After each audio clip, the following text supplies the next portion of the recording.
సావిత్రిబాయి పూలే మహిళలు కూడా చదువుకోవాలని నినదించి ఈరోజు సమాజంలో మేము సగం అనేటువంటి పరిస్థితికి ఎదగడానికి కారకులైనటువంటి సావిత్రిబాయి పూలే జయంతి సందర్భంగా వారికి ఘనంగా నివాళులర్పిస్తా ఉన్నాం.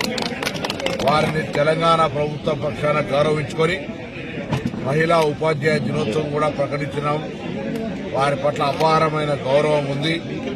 ఈరోజు తెలంగాణ ప్రభుత్వం తరఫున మహిళా ఉపాధ్యాయ దినోత్సవంతో పాటుగా రాష్ట్రం మొత్తం అధికారికంగా వారిని గౌరవించే విధంగా కార్యక్రమాలు చేస్తా ఉన్నాం.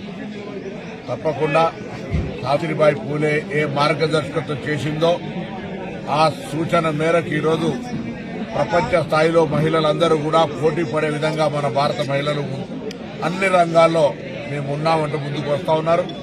నేను భవిష్యత్తులో మరింతగా మహిళలకు సంబంధించి ఇంకా అన్ని రంగాల్లో అవకాశాలు దొరికిపుచ్చుకునేటువంటి విధంగా ఎదగాలని కోరుకుంటూ ఇప్పటికే తెలంగాణ ప్రభుత్వం అన్ని రకాల మహిళలకు ప్రాధాన్యత ఇస్తోంది.